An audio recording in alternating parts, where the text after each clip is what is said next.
Welcome to Chain Reaction, the Foreign Policy Research Institute's flagship network of podcast series examining the political, security, economic, and social trends shaping Europe and Eurasia. Throughout the year, we're talking with experts about developments in Russia's war in Ukraine, the new European security order, the past, present, and future of the Baltic states, Russia's political economy, and great power competition in the region. Join us each month for Bear Market Brief, Baltic Ways, Report in Short, and of course, our flagship, Chain Reaction. New episodes are available each week on Apple Podcasts, Spotify, or wherever you get your podcasts. This week on the Bear Market Brief. In case you missed it, Switzerland recently held a peace conference on Ukraine. There were certainly some politics around these discussions. Russia had called negotiations futile and didn't attend, and China didn't attend either. But there's something else I want to focus on. Countries including Mexico, Saudi Arabia, Brazil, and India attended, but didn't sign on to the final communiqué. This is part of a broader trend, and it's something I'm curious about.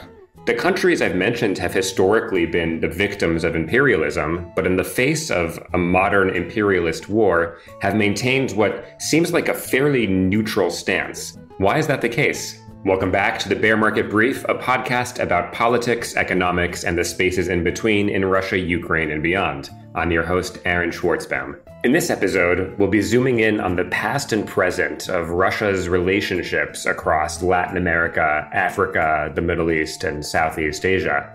These regions are frequently referred to as the Global South, and that's where we get our title pun today. Yug is the Russian word for South. You get it? Joining us to explore this topic is Ivan Grek, who is the director of the Russia program at George Washington University's Institute for European, Russian, and Eurasian Studies. Trained in political science and history, Ivan specializes in the studies of liberal grassroots movements and ideology in Russia. His research has been published in a number of peer-reviewed political science journals, as well as US and Russian media outlets, including the Washington Post and Kommersant. Beyond political insights, Ivan had some great anecdotes during our conversation. Let's dive in. I hope you enjoy. Ivan, great to have you by the Bear Market Brief. Let's jump straight into question one. It's the traditional question one. If you could just quickly introduce yourself, your research interests, and what's keeping you busy these days. Yep. So first of all, thanks for having me. Exciting topic, exciting podcast. And my name is Ivan Grek. I am a professor of international relations at the George Washington University and director of the Russia program at the same university. Great to have you with us again. Let's start with, I think, really important question, in fact, fundamental question. We are talking about Russia's role or place, footprint, if you will, in the Global South. But I think probably is worth defining that a little bit. What is the Global South? I do believe that the Global South is a kind of a transitional term for now, and we are yet to come up with something more accurate, a more accurate description for the country that we now consider Global South.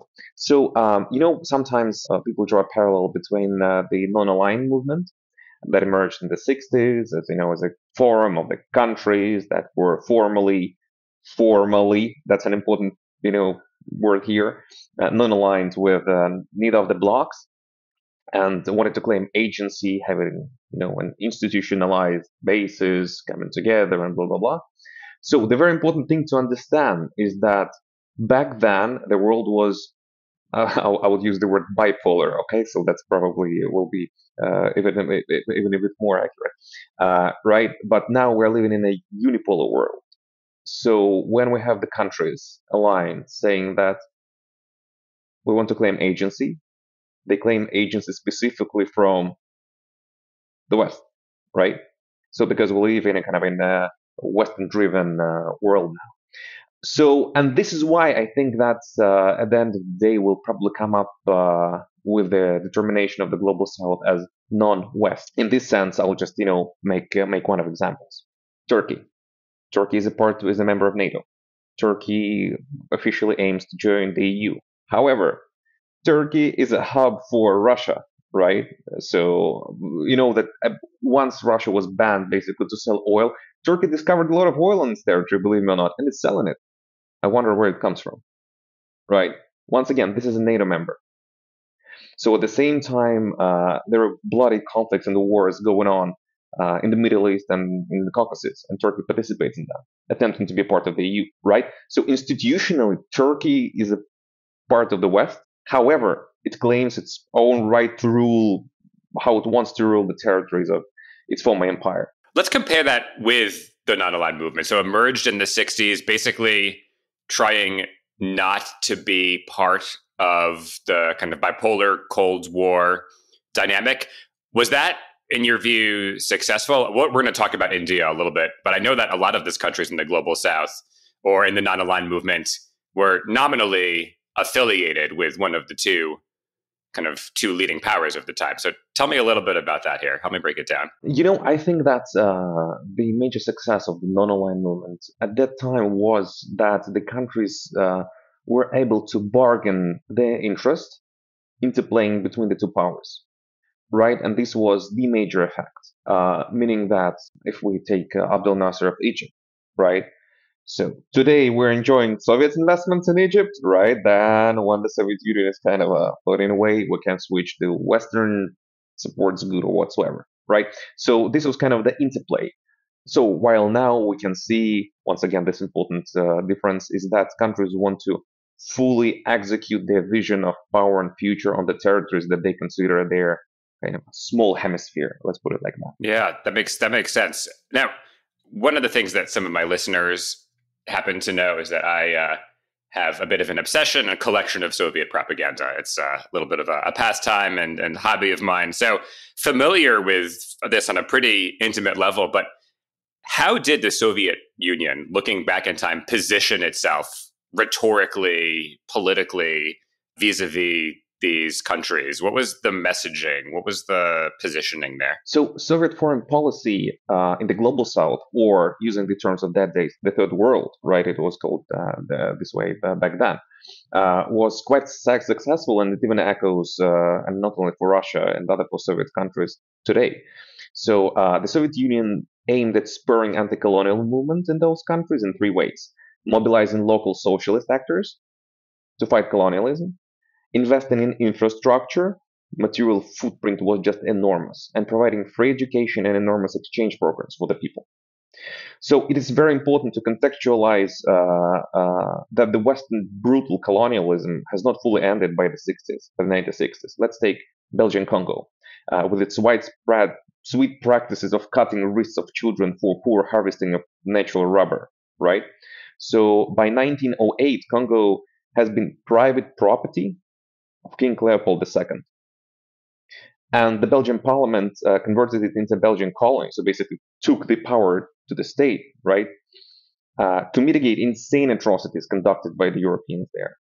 So in the 1960s, there was a guy who fought for the independence of Congo, whose name was Patrice Lumumba, right? So he was not kind of a Soviet sympathizer. He wanted the independence, but the Soviets supported him and wanted to support this kind of leaders, right? Supporting the anti-colonial struggle and blah, blah, blah. So Patrice Lumumba claimed that he's not aligned with the Soviet Union. However, it seems that he really took some support, material support, especially from the Soviet Union. And how he ended, he was executed, cut up with a hacksaw and dissolved into concentrated sulfuric acid with the direct involvement, now verified, of the Belgian authorities and CIA. So imagine the context, right? And then you have the Soviet Union coming there and saying, you know what, we'll provide you free education, build the roads, and blah, blah, blah, blah, blah.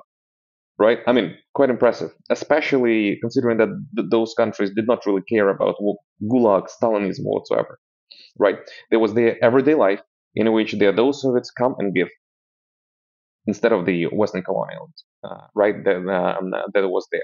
So I can just go into facts, but let me tell you the real story that kind of resonates.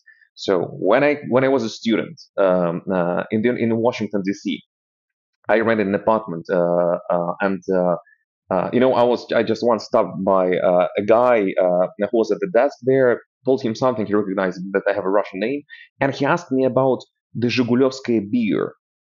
It's a Soviet beer that I never witnessed, right? It's like PBR for Soviet people whatsoever. And he speaks in Russian. He was like, "Hey, is it around?" I'm like, "Wait a second, what's going on here?" So the guy was from Ethiopia. He studied for free in the Soviet Union. The Soviet Union has collapsed, and he studied in Ukraine, by the way. and the Soviet Union has collapsed. And then he had to search for new jobs in life, and he moved to the United States. And I have tens of such examples around that I personally met, and those people lived in the Soviet Union and they didn't, right? Which is also kind of quite fun. Fascinating. Okay, so I have a question. Kind of, we have to reconcile this because we have this message of liberation from, admittedly, brutal Western colonial practices. There's a great book, King Leopold's Ghost, about the Congo, which basically alleges it was a genocide at the level of kind of death and destruction inflicted by Belgium there. So we have the Soviet Union preaching this ideology of liberation and anti-colonialism, while at the same time, whether or not the term empire is correct, Soviet Union did exercise control over a large chunk of Eastern Europe and Central Asia, particularly in Eastern Europe, not really with the consent of the governed, who did not really have a say in the matter. How do we reconcile being an empire while also preaching decolonization and that liberation ideology? Yeah, you see, that's a really interesting question, because the Soviet Union had this kind of a split ideology. Because Russia has traditionally been a land-based empire. Land-based empire is when you grab a territory and introduce your institutions there and fully integrate it, right? So the territory lives according to your rules. The sea-based empire is the Great Britain or Belgium, right? You can live nice democratic life in the metropole and suffer and extract resources from the overseas colonies. So once the Soviet Union approached something in the form of a land-based empire, forget about freedoms, democracy, whatsoever. You comply. However, it was quite sluggish in imposing this kind of centric rule in remote countries that were not fully institutionally integrated. They tried to play political games. Sometimes they failed, and the major failure it was in Afghanistan, right? So they decided to fix it militarily. And Brezhnev declined for 3 times, as far as I remember, right? He was persuaded to resolve it militarily, and you see what happened. It lost, right? So I would say, this probably why, the leaders of the global South back then enjoyed to work with the Soviet Union, because the Soviets could not really impose much. They were bargaining and trading with them. Was the failure to impose a stricter order, was that a question of political will or question of capacity to actually impose that? What does that come down to? You see, there is no single answer to that, because from one perspective, we can say that the Soviets did believe in the idea of socialism, communism, and that you can turn people into proletariat, and then they will. So it means that you will invest in education, technology, industrialization, and then they will join you. That what's happened in Afghanistan before the invasion, right? The Soviets came there, supported the leftists, and invested in universities and schools and industry, and it was a belief out there, right? And then they decided to fix it. Let's put it like that, militarily. So it seems to me that there is a question of reason, right? So when they seen the reason to fight for Afghanistan, literally, that it does not kind of go into the U.S. hemisphere or under the U.S. influence, right? So it was kind of it's similar to the U.S. in a sense, right? Once you feel that a country can become communist, you invade, right? That's what basically the Soviet Union did in Afghanistan. So I would say this is more than a matter of reason, right? So we have the Afghan case, brutal military invasion, right? And we have the cases such, once again, like Egypt or Turkey, where you have the bargaining back and forth. I have a question, a zoom-in question. I think there are a lot of case studies we could kind of use to compare kind of how the Soviets positioned themselves with the global South versus how modern Russia is doing that.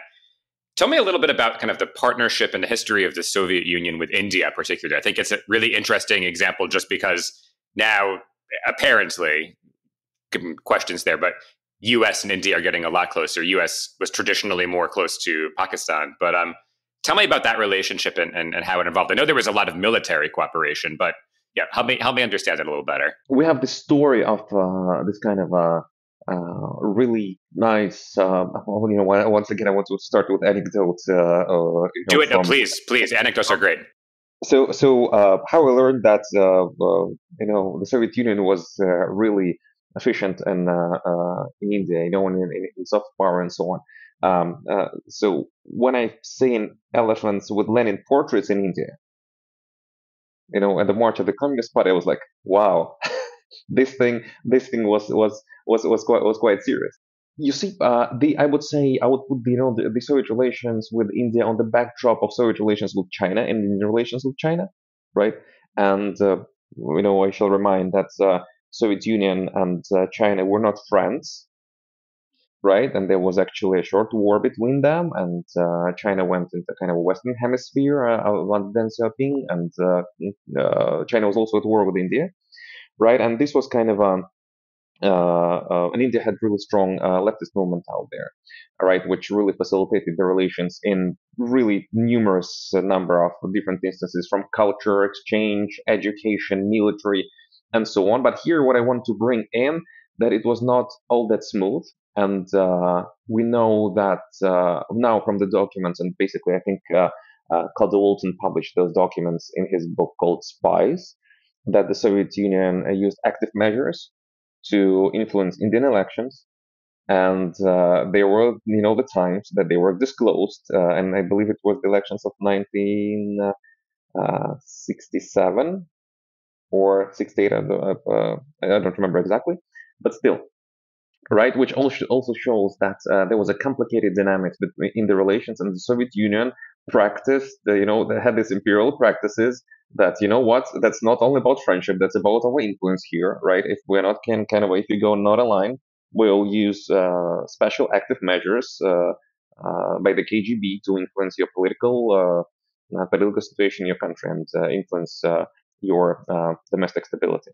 All right, so we could talk about history and a lot of fascinating anecdotes for hours here, but this is ultimately a podcast about the kind of current conjuncture, Russian political economy, foreign policy, you name it. So I want to pivot to the present day here. So we just talked a lot about Soviet ideology and kind of its influence. How is Putin aiming to position Russia with regards to the global South today?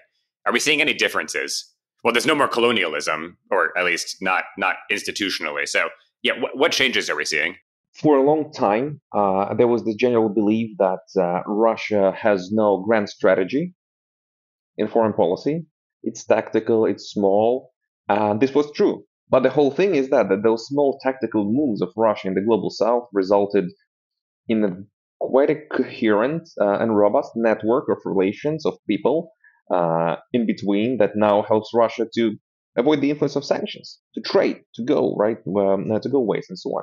So, and basically, distinctly to the Soviet Union, that had a strategy that wanted to bring a worldview, and people could not believe it, or whether they might believe it or whatsoever.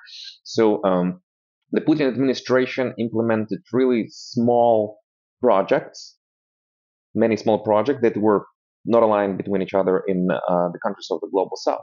So, for example, we have RT, Russia Today channel in Africa, right? Which, I mean, everyone was like, okay, it's kind of a major failure in the West. It was banned, right? And now we see that people in Africa wear the Wagner T-shirts everywhere, right? Because, they just focused on the broadcast, to the population that was kind of irrelevant for commercialized media. Rosatom, the Russian corporation for nuclear energy, builds plants everywhere. I believe 80% of its engineering capacity is abroad, right?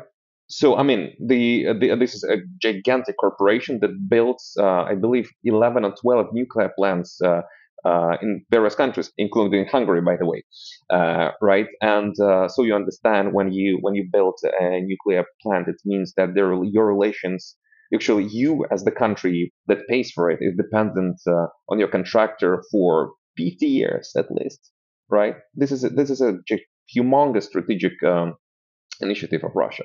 Also, Rosatom has atomic medicine, which is spreading in Africa as well, right? Latin America, there is a thing, it's called Россотрудничество. This is a special cultural institution related to the Russian Ministry of Foreign Affairs that shall promote Russian culture. And, especially people in the West like, boring, that's another festival, or, church market or whatsoever.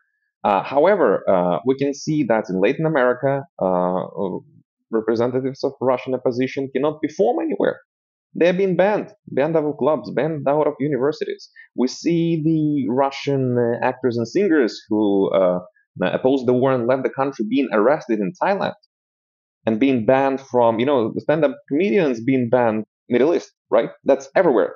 A lot of small tactical solutions now really kind of get together in an effective foreign policy in a global south. But this is not something like happened in the Soviet Union. And actually, another anecdote that just a couple of days ago, there was a St. Petersburg International Economic Forum, and there was a video of the Minister of Natural Resources of Sierra Leone, Matai, meeting I believe, assistant of the Minister of Natural Resources of Guinea-Bissau. They were hugging each other, speaking Russian. Why? Because they studied together in Ukraine in the Soviet Union, and it was the first time they've seen each other in 30 years. So this is the impact of Soviet policy, right? Which we can see right now in Russia, in Russian politics, right? And Russian politics is about tactics more than strategy. So a question here: when you have a Latin American leader like Lula in Brazil, in reaction to the war in Ukraine, I don't know if equivocate is the right word, but let's just use it anyway. Equivocate and say, we need to understand kind of the Western actions that have also led to this path and try to strike that balance. What is that about? Is that because he's a Latin American lefty who is just skeptical of the U.S. for understandable reasons? Is it because he wants something from Russia? What does this really boil down to? And I know this may vary country by country, leader by leader, but when we see the global South take this neutral position on Ukraine, what is that about? How are some ways we could try to understand that? We can approach in multiple ways. So let's come up with let's probably start with the most shocking one. They don't care. They sincerely don't care. And as we in Europe did not care about all the wars in Africa, in Middle East, right? And there were wars all the time. Cared no one. Come on, that's somewhere there. Now coming in the Western world, we care about the war in Ukraine because it's in the middle of our life, right? Similarly, people in global South, they're like, really, war in Europe? We had the war like for 30 years, no one cared, right? Why shall we basically not pay much attention to it? So there was a strong emotion about it, and that they just see the unfairness that there is so much attention to Ukraine, but no one paid attention to tens of other conflicts that were going on in their regions. So there is a sentiment behind it, and I believe that is true. And second, also there is a reason and interest, right? You can buy cheap Russian resources. Look at India, right? India says no nuclear war, but no real position on Ukraine, right? They buy cheap resources for themselves, and cheap oil. Come on, the Russian economy has a problem. It has too many rupees. And Russia cannot sell them, right? They are buying them for rupees. That's kind of a dream deal. So, and in this case, they're like, you know what? You didn't care about us. Now we don't care about you, and we're just fixing our material well-being. This is really important, and this is a driver for many. I think that takes us to the end of this recording. This was a great episode. So thank you. Grateful to have you by here. Thank you for joining Bear Market Brief. Thank you so much. Thanks again to Ivan and to you, listener, for joining. So what do you think? What ought the Global South do with regards to Russia's war in Ukraine? Let us know at the Twitter and/or X handle at Bear Market Brief, and stay tuned for more episodes coming this summer. The Bear Market Brief podcast and BMB Russia and Eurasia are a project of the Foreign Policy Research Institute, that's FPRI, a nonpartisan think tank based in Philadelphia. For more information on this initiative and on many others, be sure to visit fpri.org. We'll catch you next time.